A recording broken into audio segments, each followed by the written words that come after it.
নমস্কাৰ, তোমালোকক আমাৰ অন্য এটি ভিডিঅ'লৈ স্বাগতম জনাইছোঁ। আজি আমি এই ভিডিঅ'টোত হিন্দী পঢ়িবলৈ আৰু ক'বলৈ অতি সহজে কেনেকৈ শিকিম তাৰ বিষয়ে আলোচনা কৰিম। তুমি যদি এইবাৰ ক্লাছ 6ত পঢ়ি আছা, যিহেতুকে তোমালোকে এইবাৰ নতুনকৈ হিন্দী পাইছা, গতিকে তোমালোকৰ কাৰণে এই ভিডিঅ'টো অত্যন্ত ইম্পৰ্টেণ্ট। যদি তুমি ক্লাছ 7 বা 8ত পঢ়ি আছা, যদি তুমি এতিয়াও হিন্দী পঢ়াত বা বুজাত অলপ অসুবিধা পাই আছা, তেতিয়াহ'লে তুমি এই ভিডিঅ'টো শেষলৈকে চোৱা। তোমাৰ যি অসুবিধা সেই অসুবিধাসমূহ নাইকিয়া হৈ যাব। গতিকে আমি ভিডিঅ'টো আৰম্ভ কৰোঁ। আমি নিশ্চয় সকলোৱে অসমীয়া পঢ়িব জানো আৰু অতি সলসলীয়া অতি স্পষ্টকৈ পঢ়িব জানো। আমি অসমীয়া প্ৰথম দিনাৰ পৰাই পঢ়িব পাৰিছিলোঁ জানো? আমি অসমীয়া শিকিবৰ কাৰণে আমি কি শিকিছিলোঁ? আমি অসমীয়া শিকিবৰ কাৰণে আমি পোনপ্ৰথমে কি কৰিছিলোঁ? বৰ্ণমালা শিকিছিলোঁ। এতিয়া বৰ্ণমালাত আমাৰ কি আহে বাৰু? ব্যঞ্জন বৰ্ণ অৰ্থাৎ ক খ, তাৰপিছত স্বৰ বৰ্ণ অৰ্থাৎ অ আ, সেইখিনি আহে। প্ৰথমতে আমি ব্যঞ্জন বৰ্ণ শিকিছিলোঁ, তাৰপিছত স্বৰ বৰ্ণ শিকিছিলোঁ, হয়নে? তাৰপিছত আমি অসমীয়া শিকিবলৈ আমি কি কৰিছিলোঁ? স্বৰ বৰ্ণৰ চিহ্নসমূহ শিকিছিলোঁ। এতিয়া স্বৰ বৰ্ণৰ চিহ্নসমূহ হৈছে আ সমান আ কা, হুঁচৰি সমান হুঁচৰি কা, দীঘৈ সমান দীঘৈ কা। এই সকলোবোৰ শিকাৰ পাছত আমি কি শিকিছিলোঁ? যুক্তাক্ষৰ শিকিছিলোঁ। কি শিকিছিলোঁ? যুক্তাক্ষৰ। যুক্তাক্ষৰ শিকাৰ পাছত আমি কি কৰিছিলোঁ? অসমীয়া পঢ়িব পাৰিছিলোঁ, হয়নে নহয়? ঠিক তেনেদৰে আমি হিন্দী পঢ়িবৰ বাবেও পোনপ্ৰথমে আমি বৰ্ণ শিকিব লাগিব।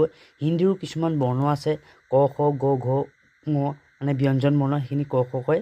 স্বৰ বৰ্ণ মানে তোমালোকৰ হৈছে অ আ ক খ, সেইখিনি শিকিব লাগিব। এইখিনি শিকাৰ মাত্ৰকে তোমালোকে কি হ'ব? যিখিনি আমাৰ হিন্দী তোমালোকে শিকাৰ, হিন্দী তোমালোকে কি শিকিব? 40% মানে 40% শিকি যাবা। হিন্দী তোমালোকে 40% পাই যাবা। তাৰপাছত তোমালোকে কি শিকিব লাগিব? স্বৰ বৰ্ণৰ চিহ্নসমূহ। এই স্বৰ বৰ্ণৰ চিহ্নসমূহ শিকাৰ লগে লগে তোমালোকে কি হ'ব? তোমালোকে হিন্দী 60% পঢ়িব পাৰি যাবা। এইখিনি শিকাৰ পাছত তোমালোকে কি কৰিব পাৰিবা? তোমালোকৰ নামটো লিখিব পাৰিবা। তাৰপিছত তোমালোকৰ আহিলে গাঁওখনৰ নামটো, যিসমূহত যুক্তাক্ষৰ নাথাকে সেইসমূহ লিখিব পাৰি যাবা।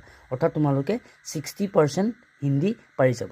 তাৰপিছত আমি কেইটামান ইম্পৰ্টেণ্ট যুক্তাক্ষৰ শিকিম, যিকেইটা তোমালোকৰ কিতাপতে আছে। সেইখিনি শিকাৰ পাছত তোমালোকে 100% হিন্দী পঢ়িব আৰু লিখিব পাৰি যাবা। তাৰপাছত তোমালোকে মোক শিকাব পৰা হৈ যাবা। গতিকে আমি এতিয়া মেইন প্ৰশ্নটো হ'ল, দাদা এতিয়া হিন্দী আমি ব্যঞ্জন বৰ্ণখিনি কেনেকৈ শিকিম? এতিয়া হিন্দী ব্যঞ্জন বৰ্ণখিনি শিকিবলৈ মই তোমালোকক এটা কি দিম? উপায় দিম। আহাচোন সেইটো উপায়টো কি চাওঁ।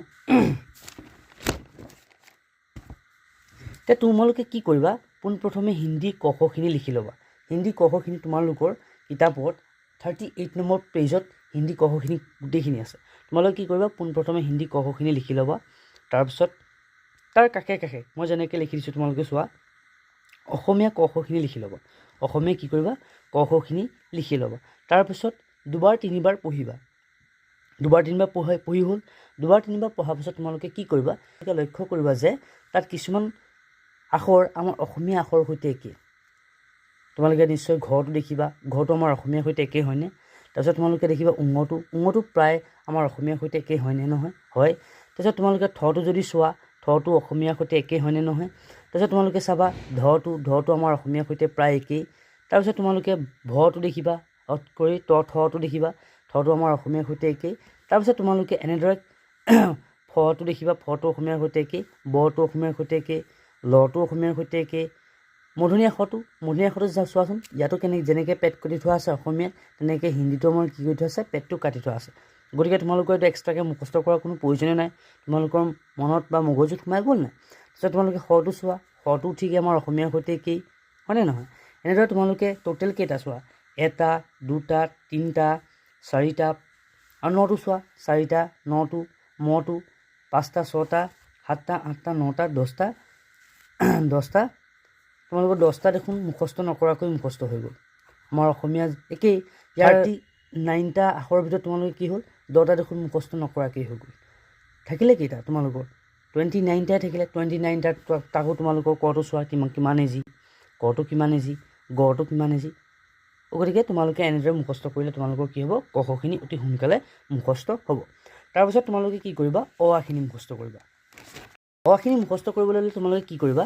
পোনপ্ৰথমে অ আখিনি লিখি ল'বা। ঠিক ব্যঞ্জন বৰ্ণৰ ক খখিনি আমি যেনেকৈ লিখি লৈছিলোঁ, তোমালোকে কি কৰিবা? প্ৰথমতে অ, তাৰ কাষত অসমীয়াটো লিখি ল'বা। আ, হুঁচৰি দীঘৈ এনেকৈ লিখি লৈ 2-3 বাৰমান পঢ়ি দিবা, তোমালোকৰ নিশ্চয় মুখস্থ হৈ যাব। এতিয়া যিহেতুকে তোমালোকে অ আৰু ক খ শিকিলা হ'ল, অ আৰু ক খ শিকাৰ পাছত তোমালোকে কি শিকিবা?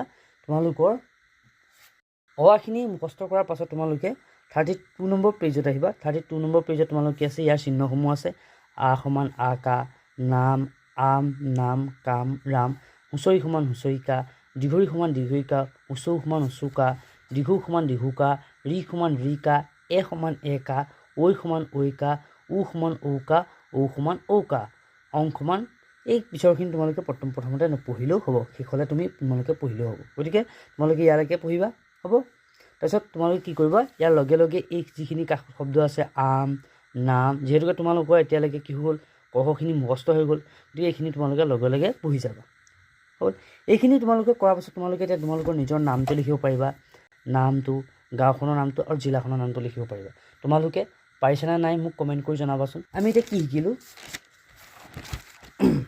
আমি এতিয়ালৈকে স্বৰবৰ্ণ ব্যঞ্জন বৰ্ণখিনি শিকিলোঁ ব্যঞ্জন বৰ্ণ শিকিলোঁ স্বৰবৰ্ণ শিকিলোঁ তাৰপিছত ইয়াৰ চিহ্নসমূহ শিকিলোঁ চিহ্নসমূহ শিকাৰ পাছত আমি কি কৰিম যুক্তাক্ষৰখিনি শিকিম তাৰ যুক্তাক্ষৰখিনি শিকিবলৈ তোমালোকে কি কৰিব লাগিব তোমালোকৰ কিতাপৰ 39 পেজত আহা যিসকলৰ ওচৰত কিতাপ নাই তেওঁলোকে এই ভিডিঅ'টো পজ কৰি স্ক্ৰীনশ্বট লৈ ল'বা এতিয়া প্ৰথম মই তোমালোকক দি দিছোঁ তোমালোকে এনেকৈ শিকিলে তোমালোকৰ সুবিধা হ'ব প্ৰথমতে তোমালোকে এইখিনি মুখস্থ কৰিবা ক যোগ ক কয় কয় ক পক্কা ছ যোগ ছ ছ বাচ্চা ত যোগ ত ত খট্টা এইখিনি প্ৰথমতে মুখস্থ কৰিবা কাৰণ এইখিনি ইজি হয় তাৰপিছত ছেকেণ্ড তোমালোকে কি কৰিবা ছেকেণ্ড তোমালোকে মুখস্থ কৰিবা এইখিনি যুক্তাক্ষৰ ক যোগ য় কয় কয় ক ছ যোগ ছ ছ হ'ল ছেকেণ্ড তোমালোকে এইখিনি মুখস্থ কৰিবা থাৰ্ড তোমালোকে মুখস্থ কৰিবা এইখিনি আৰু ফ'ৰ্থ তোমালোকে মুখস্থ কৰিবা এইখিনি মুখস্থ কৰি হোৱাৰ পিছত তোমালোকে মুখস্থ কৰিবা আৰু পঢ়িবা তাৰপিছত তোমালোকে কি কৰিবা এই 15 নম্বৰখিনি 5 নম্বৰখিনি মুখস্থ কৰিবা বা পঢ়িবা পঢ়িলেই হ'ল সদায় পঢ়িলেই হ'ল তাৰপিছত এই 6 নম্বৰখিনি পঢ়াৰ পিছত তোমালোকে হিন্দী ফ্লুৱেণ্টলি পঢ়িব পাৰিবা মই কোৱা এই সকলোবিলাক কাম যদি তোমালোকে 3 দিন বা 4 দিন কৰা তোমালোকে নিশ্চয় স্পষ্টকৈ হিন্দী পঢ়িবলৈ সক্ষম হ'বা গতিকে আজি এই ভিডিঅ'টো ইমানলৈকে আছিল তোমালোকে যদি এই ভিডিঅ'টোৰ পৰা কিবা উপকৃত হৈছে বুলি ভাবা তেতিয়াহ'লে ভিডিঅ'টো লাইক কৰি দিবা আৰু চেনেলটো ছাবস্ক্ৰাইব কৰি দিবা এনেধৰণৰ ইম্পৰ্টেণ্ট ভিডিঅ'সমূহ পাই থাকিবৰ কাৰণে তোমালোকে যদি এতিয়াও হিন্দী পঢ়িব পৰা নাই তোমালোকে কমেণ্ট কৰি কমেণ্ট ছেকশ্যনত জনাবা যে তোমালোকে কোনডোখৰত টান পাই আছা মই নিশ্চয় তোমালোকক বুজাবলৈ চেষ্টা কৰিম ধন্যবাদ